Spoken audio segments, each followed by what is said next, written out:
Shalom, saudara-saudariku terkasih dalam Tuhan kita Yesus Kristus. Selamat datang kembali di Pelita Padre Pio. Pernahkah Anda bertanya-tanya, apa yang terjadi pada jiwa seseorang yang telah dikremasi?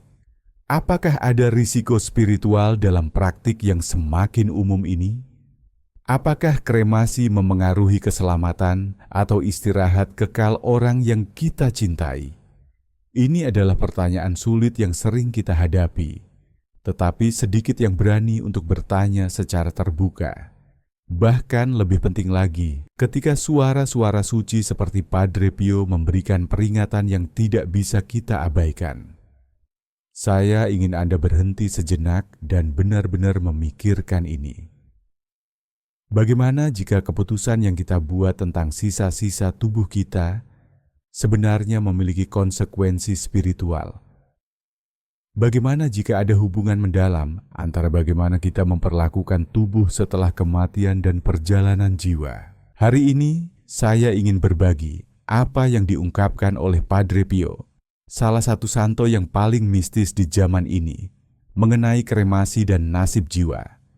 Tubuh, jiwa, dan roh bersatu dalam martabat yang sama. Di jantung kekristenan ada sebuah kebenaran yang dalam. Tubuh Anda adalah bait suci Roh Kudus tinggal di dalamnya, dan dalam tubuh itu tersimpan misteri kebangkitan. Lalu, apa yang terjadi ketika tubuh berubah menjadi abu? Dan bagaimana Anda harus menghadapi kenyataan ini melalui perspektif iman, ajaran gereja Katolik, dan kebijaksanaan para santo seperti Padre Pio? Jika Anda pernah kehilangan orang yang Anda cintai yang dikremasi, atau jika Anda sedang mempertimbangkan kremasi untuk diri Anda sendiri atau anggota keluarga, pesan ini sangat relevan untuk Anda. Ada pesan yang Padre Pio harus disampaikan kepada Anda untuk dipahami, sesuatu yang bisa membawa kedamaian di hati Anda dan kejelasan dalam pikiran Anda.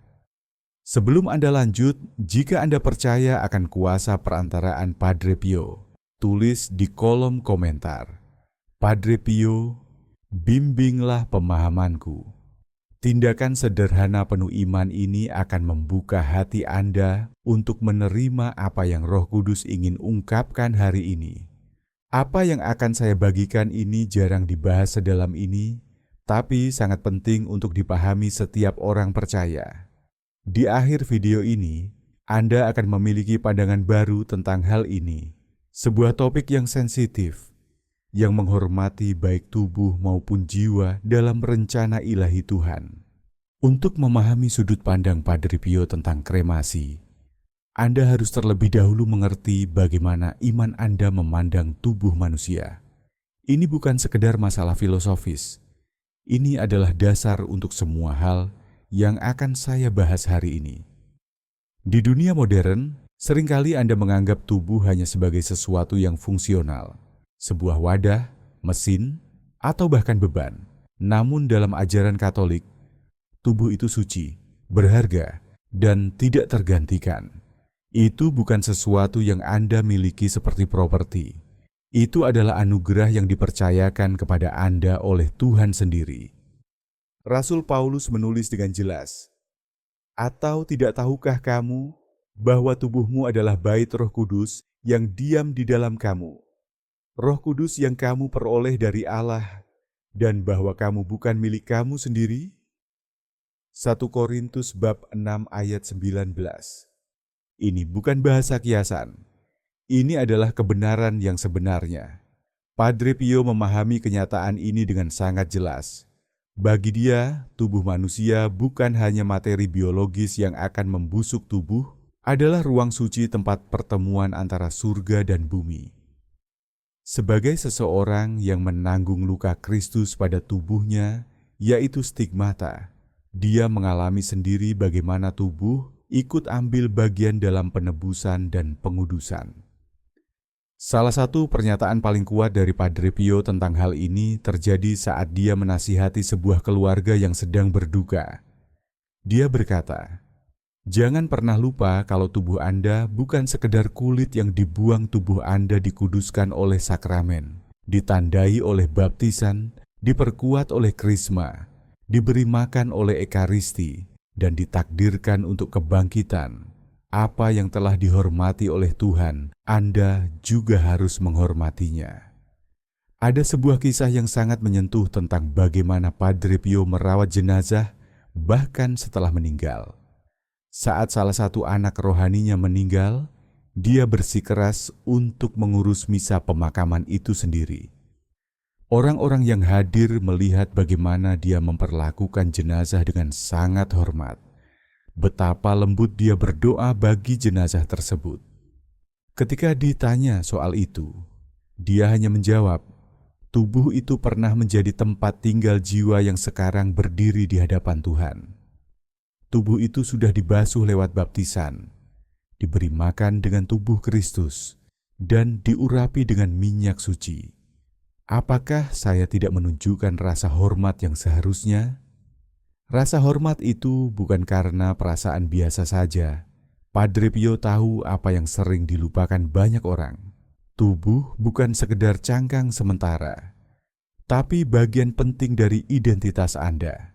Saat kebangkitan, Anda tidak akan menjadi roh tanpa tubuh, tetapi menjadi pribadi utuh. Tubuh dan jiwa bersatu kembali dan dimuliakan. Katekismus mengingatkan Anda bahwa makna kematian menurut Kristen terungkap lewat misteri Paskah, kematian dan kebangkitan Kristus. Di dalamnya terletak satu-satunya harapan Anda.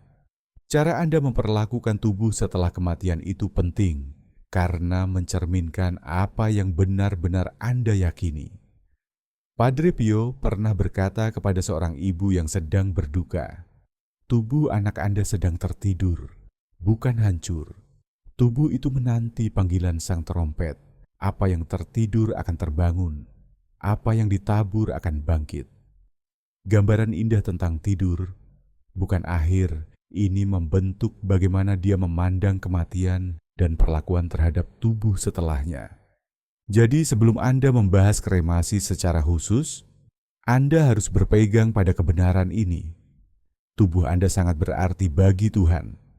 Tubuh itu telah menjadi bagian dari perjalanan iman Anda. Tubuh itu telah berlutut dalam doa, menerima ekaristi, dan melakukan perbuatan kasih.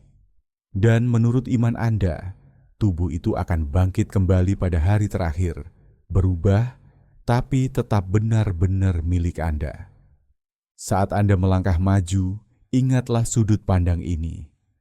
Lewat lensa martabat suci inilah Anda bisa memahami dengan benar apa yang diungkapkan Padre Pio tentang kremasi dan hubungannya dengan perjalanan jiwa. Pesan hari ini tentang kremasi dan perjalanan jiwa yang menyentuh hati Anda, sumber ini akan memperdalam pemahaman Anda lebih jauh. Selama berabad-abad, Gereja Katolik melarang kremasi. Larangan ini bukan tanpa alasan, tapi untuk menjaga martabat tubuh dan keyakinan akan kebangkitan. Namun, pada tahun 1963, Gereja Katolik mengubah sikapnya, mengakui bahwa kremasi itu sendiri tidak selalu bertentangan dengan ajaran Kristen. Tapi perubahan ini datang dengan syarat-syarat penting yang membuat Padre Pio sangat khawatir. Pada Katekismus Gereja Katolik Nomor 2, 1300, 1 berbicara mengenai penghormatan terhadap jiwa manusia dan pengharapan akan kehidupan kekal. Pilihan kata yang hati-hati ini menunjukkan sesuatu yang dalam. Bukan tindakan fisik kremasinya yang jadi masalah, tetapi niat dan keyakinan di baliknya. Padre Pio, dengan wawasan mistisnya, bisa melihat lebih dalam dari pernyataan teologis ke realitas spiritual yang sebenarnya. Bahkan setelah Gereja Katolik mengizinkan kremasi, dia tetap berhati-hati. Saat ditanya langsung tentang perubahan ini, dia menjawab dengan bijak. Gereja dalam kebijaksanaannya mengizinkan apa yang secara intrinsik tidak jahat, tapi kebijaksanaan juga berarti membedakan apa yang paling mendukung kebaikan spiritual. Yang membuat Padre Pio gelisah bukanlah kremasi itu sendiri, tapi yang sering disimbolkan dalam masyarakat modern adalah lupa akan kesucian tubuh dan kenyataan kebangkitan. Dia mengamati bahwa banyak orang memilih kremasi bukan karena kebutuhan praktis, tetapi karena pemahaman yang kurang tentang makna spiritual tubuh. Saat sesi bimbingan rohani, Padre Pio pernah berkata kepada seorang dokter, "Jangan samakan apa yang diperbolehkan dengan apa yang bermanfaat secara spiritual." Gereja memperbolehkan banyak hal yang bukan ekspresi tertinggi dari iman Anda. Ini adalah perbedaan penting yang harus dipahami untuk melihat pandangan Padre Pio tentang kremasi.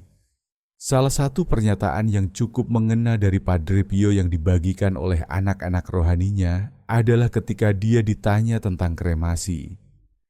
Dia sempat terdiam sejenak, merenung dalam-dalam, lalu berkata, "Jangan terburu-buru menyebarkan apa yang sudah Tuhan susun dengan rapi.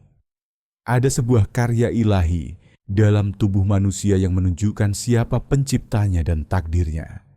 Yang paling menarik dari pendekatan Padre Pio adalah cara pastoralnya yang penuh sensitivitas. Dia tidak pernah menghakimi mereka yang memilih kremasi, terutama ketika dilakukan karena alasan yang sah, seperti kebutuhan kesehatan masyarakat, kebutuhan ekonomi, atau keadaan budaya. Sebaliknya, dia mendorong pertimbangan yang matang. Posisi Gereja Katolik saat ini yang ingin Padre Pio Anda renungkan dengan hati-hati, mencakup pedoman khusus. Abu kremasi harus disimpan di tempat yang suci seperti pemakaman atau kolumbarium, bukan disebar atau disimpan di rumah. Ini bukan sekedar aturan, tetapi mencerminkan keyakinan bahwa tubuh, meskipun sudah jadi abu, tetap layak dihormati dan dirawat dengan ritual yang tepat. Contoh nyata penerapan ajaran Padre Pio saat ini bisa ditemukan pada keluarga yang sedang mengalami kendala keuangan. Memilih kremasi tapi tetap mengadakan misa pemakaman dengan jenazah hadir, lalu menempatkan abu kremasi di pemakaman yang diberkati. Mereka menghormati realitas praktis sekaligus kebenaran spiritual. Namun, jika kremasi dipilih sebagai bentuk penolakan ajaran Katolik tentang kebangkitan atau martabat tubuh, itu bisa menciptakan kegaduhan spiritual. Yang ditekankan Padre Pio bukan sekedar patuh kaku pada tradisi lama demi tradisi itu sendiri, tetapi menjaga rasa hormat terhadap tubuh sambil memahami kaitannya dengan kepercayaan Anda pada kebangkitan. Seperti yang sering dia katakan, apa yang Anda lakukan dengan tubuh setelah meninggal harus mencerminkan apa yang Anda yakini tentang kehidupan setelah mati. Ingatlah bahwa kekhawatiran Padre Pio bukanlah untuk menghakimi orang lain, tetapi untuk menjaga keindahan iman Anda yang menyatu antara tubuh dan jiwa dalam rencana keselamatan Tuhan. Mungkin pertanyaan yang paling mendesak bagi banyak orang adalah, apakah kremasi merugikan jiwa atau memengaruhi perjalanannya setelah kematian? Kekhawatiran ini menyentuh hati tentang ketakutan dan harapan Anda untuk orang-orang tercinta yang telah meninggal. Padre Pio dengan karunia spiritualnya yang luar biasa memberikan wawasan mendalam yang bisa membawa kejelasan dan ketenangan bagi hati yang gelisah. Yang paling utama, Padre Pio sangat tegas pada satu hal. Kekuasaan Tuhan itu tidak terbatas oleh apa yang terjadi pada tubuh fisik setelah kematian. Dalam percakapan dengan anak-anak rohaninya, dia selalu menekankan, Tuhan yang menciptakan alam semesta dari ketiadaan tentu bisa membangkitkan tubuh terlepas dari kondisinya. Takdir jiwa yang abadi tidak terganggu oleh proses kremasi itu sendiri. Kuasa Tuhan melampaui keadaan fisik jenazah manusia. Apakah dikubur utuh, dikremasi, hilang di laut, atau bahkan hancur total karena tragedi. Salah satu pengamatan yang cukup peka dari Padre Pio waktu menasihati seorang wanita yang suaminya minta dikremasi, dia berkata, keadaan jiwa seseorang saat meninggal yang menentukan perjalanannya, bukan apa yang terjadi sama tubuhnya setelah itu. Fokuskan energi Anda bukan pada jasadnya, tetapi lebih baik doakan jiwanya. Kebijaksanaan praktis ini mengarahkan perhatian Anda pada hal yang benar-benar penting secara spiritual. Banyak orang yang memilih kremasi untuk orang terkasihnya kemudian merasa ragu atau bersalah, bertanya-tanya apakah mereka secara tidak sengaja menyakiti jiwa orang yang mereka cintai. Untuk hati yang gelisah seperti ini, Padre Pio memberikan penghiburan yang besar. Salah satu anak rohaninya pernah bercerita bagaimana Padre Pio menguatkan sebuah keluarga yang dilanda ketakutan seperti itu. Keputusan Anda dibuat karena cinta dan kebutuhan, bukan karena penolakan iman. Tuhan melihat ini dengan jelas. Sekarang fokuslah pada apa yang benar-benar membantu orang yang Anda cintai. Doa Anda, misa yang Anda persembahkan, perbuatan amal atas nama mereka. Ini membawa Anda pada poin penting dalam ajaran Padre Pio. Yang benar-benar memengaruhi perjalanan jiwa bukanlah perlakuan terhadap tubuh setelah kematian, tetapi doa dan dukungan spiritual yang diberikan oleh yang masih hidup. Dia selalu menekankan bahwa jiwa-jiwa di api penyucian sangat diuntungkan dari misa, doa, dan pengorbanan yang dipersembahkan untuk mereka. Doakan jiwa orang yang Anda cintai setelah meninggal, dia akan menerima sukacita. Satu misa yang dihadiri dengan sungguh-sungguh lebih bermanfaat daripada segala persiapan rumit untuk jenazah mereka. Padre Pio punya kemampuan luar biasa untuk merasakan keadaan jiwa setelah kematian. Karunia ini membuatnya bisa bicara dengan penuh keyakinan tentang apa yang benar-benar penting dalam perjalanan setelah mati. Saat satu pengakuan dosa seorang pria mengungkapkan kesedihan mendalam karena telah mengkremasi ayahnya yang bertentangan dengan aturan gereja. Waktu itu, Padre Pio menjawab dengan jelas dan penuh kasih.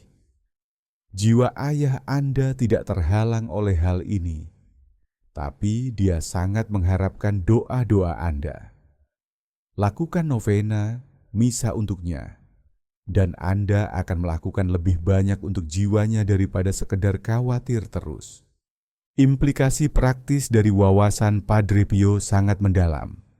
Kalau Anda sudah mengkremasi orang yang Anda cintai, hal terpenting bukan untuk terus merasa bersalah, tapi mendukung jiwanya lewat doa, misa, dan perbuatan belas kasih. Kalau Anda sedang mempertimbangkan kremasi untuk diri sendiri atau anggota keluarga, hadapi keputusan itu dengan penuh rasa hormat. Pastikan hak-hak Katolik yang tepat dijalankan, dan jasadnya diperlakukan dengan hormat. Bimbingan Padre Pio tentang hal ini selalu kembali ke tema utama. Kasih sayang Tuhan lebih besar dari segala tindakan atau keputusan manusia. Dia sering mengingatkan orang beriman akan kata-kata Yesus kepada Santa Faustina. Jangan takut, aku adalah kerahiman itu sendiri. Terimalah dengan penuh kepercayaan pada rahmat yang aku berikan. Yang pada akhirnya memengaruhi perjalanan jiwa adalah kehidupan yang dijalani, iman yang dianut, dan cinta yang diberikan serta diterima. Seperti kata Padre Pio, hiduplah dengan cara sesuai ajarannya, sehingga jiwa Anda selalu siap bertemu dengan Tuhan. Dan biarkan orang-orang tercinta Anda mendukung perjalanan Anda dengan doa mereka, itu tiba. Inilah yang benar-benar penting dalam kekekalan. Di antara banyak pengalaman spiritual luar biasa dalam hidup Padre Pio, ada satu pertemuan khusus yang memberikan pencerahan luar biasa tentang pertanyaan Anda mengenai kremasi dan perjalanan jiwa. Kisah ini dengan hati-hati dijaga oleh mereka yang menyaksikannya dan memberi Anda kenyamanan serta kejelasan tentang topik sensitif ini. Suatu sore di awal tahun 1960-an, saat Padre Pio sedang berdoa di sakristi gereja San Giovanni Rotondo, seorang wanita mendekatinya dengan jelas terlihat sedang gelisah. Dia telah menempuh perjalanan jauh, didorong oleh kesedihan mendalam dan kegelisahan spiritual. Beberapa minggu sebelumnya, suaminya meninggal secara tiba-tiba. Dan dalam kebingungan serta kesedihan yang luar biasa, dia memilih kremasi tanpa berkonsultasi dengan pastor parokinya. Sejak saat itu, dia terus dihantui rasa bersalah dan ketakutan, tidak bisa tidur, yakin bahwa dia telah melakukan kesalahan fatal. Berlutut di hadapan Padre Pio dengan air mata mengalir deras di wajahnya, dia bertanya dengan suara penuh haru, "Bapak, apakah saya telah melakukan dosa yang tak terampuni? Di mana jiwa suamiku? Apakah dia tenang? Ataukah saya telah mengutuknya untuk menderita karena keputusanku?" Orang-orang yang ada di sana menggambarkan bagaimana Padre Pio menatapnya dengan penuh kasih sayang luar biasa. Dia tetap diam, matanya terpejam dalam-dalam seakan sedang berkomunikasi secara spiritual.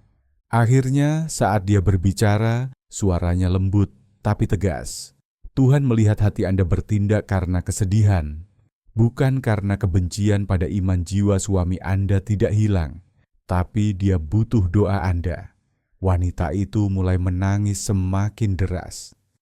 Tapi orang-orang yang mengamati mencatat ada perubahan di wajahnya. Awal dari kelegaan yang menembus keputusasaan. Apa yang Anda khawatirkan itu tidak menghalangi kasih Tuhan. Tuhan melihat niat Anda, dan Dia memahami cinta yang mendorong keputusan Anda. Kata-kata itu memberi ketenangan pada hatinya yang gelisah. Mata wanita itu mulai berbinar, dan meskipun kesedihannya belum sepenuhnya hilang, ada kedamaian yang perlahan menggantikan ketakutannya. Doakan dia, teruskan misa untuknya, dan jangan berhenti berdoa untuk jiwa yang telah meninggalkan tubuhnya, kata Padre Pio.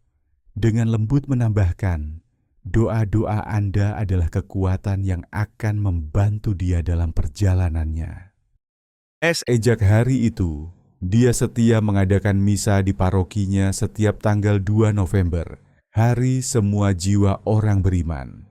Dia menyalakan lilin di depan Hati Kudus Yesus dan berdoa rosario dengan penuh pengabdian, dengan keyakinan bahwa meskipun tubuh suaminya sudah berubah menjadi abu, jiwanya tetap hidup, menunggu penyucian melalui kasih Tuhan dan doa setia istrinya.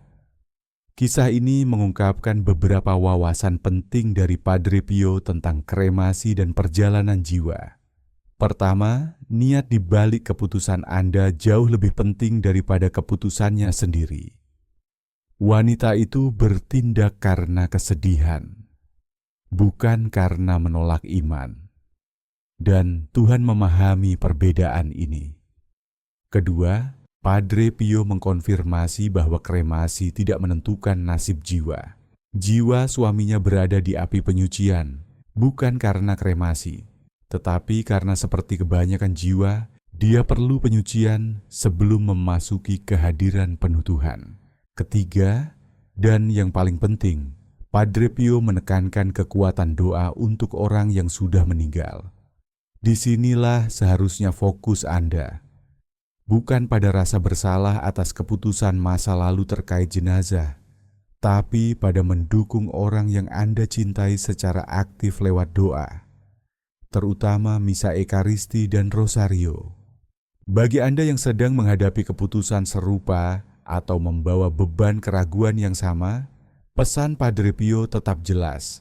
Kasih sayang Tuhan melampaui segala tindakan dan keputusan manusiawi Anda. Yang paling penting bukan bagaimana Anda mengurus jenazah secara fisik, tapi bagaimana Anda mendukung perjalanan jiwa lewat doa dan kenangan yang tulus.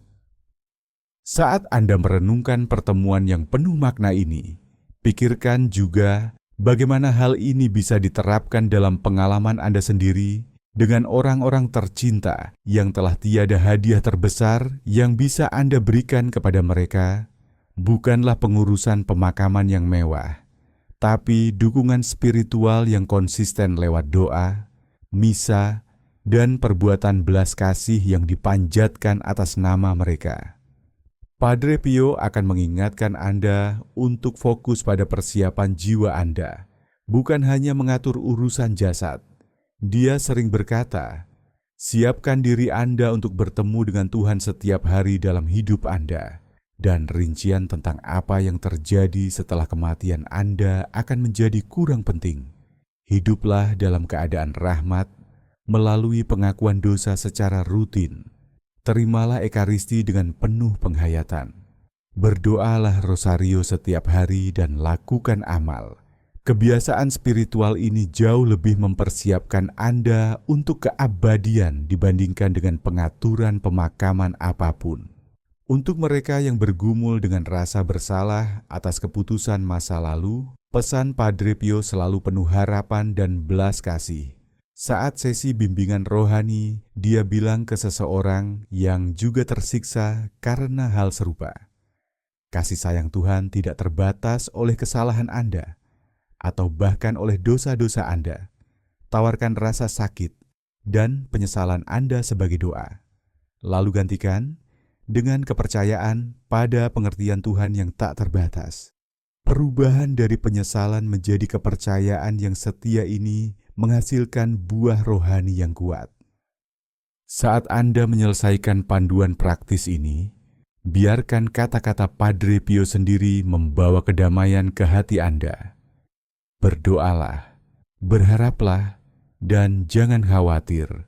Kata-kata sederhana ini mengandung kebijaksanaan mendalam untuk menghadapi segala hal tentang kematian, pemakaman, dan akhirat.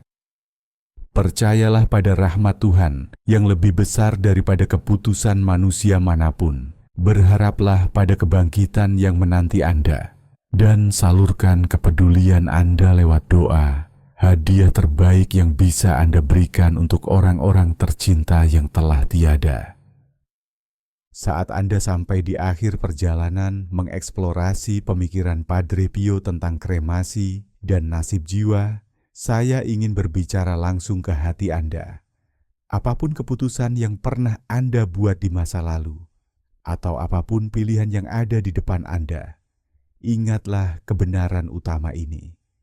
Kasih dan rahmat Tuhan adalah jauh lebih penting daripada tindakan atau keputusan manusia mengenai jenazah Padre Pio.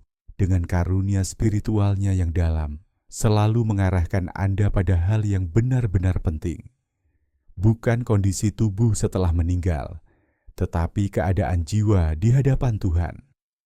Kisah wanita yang menerima penguatan mistis dari Padre Pio mengajarkan Anda sesuatu yang sangat berharga. Bahkan di saat Anda bingung atau menyesal, Tuhan melihat hati Anda dan menghargai cinta Anda. Orang-orang yang sudah meninggalkan Anda tidak butuh keputusan yang sempurna. Mereka butuh doa Anda, misa yang Anda persembahkan, dan doa rosario yang Anda panjatkan dengan penuh pengabdian. Kebijaksanaan Padre Pio bukan untuk Anda simpan sendiri, tapi untuk dibagikan sebagai obat penyembuh bagi hati yang terluka. Ingat kata-katanya yang kuat. Dalam penderitaan terbesar saya terbantu dengan memikirkan kemuliaan surga yang menanti Anda. Apa artinya seumur hidup penuh rasa sakit dibandingkan dengan kebahagiaan kekal? Entah tubuh Anda kembali menjadi debu perlahan-lahan di bumi, atau dengan cepat melalui kremasi, jiwa Anda ditakdirkan untuk hadir di hadapan Tuhan jika Anda hidup dalam kasih-Nya. Semoga perantaraan Padre Pio membawa kedamaian di hati Anda, kejernihan pikiran, dan harapan untuk perjalanan Anda. Dan semoga jiwa semua orang beriman yang telah meninggal, oleh belas kasihan Tuhan, beristirahat dalam damai. Amin. Kalau kamu merasa renungan ini bermanfaat, Tolong like, subscribe, dan share. Mari sebarkan kebijaksanaan rohani Padre Pio kemana-mana.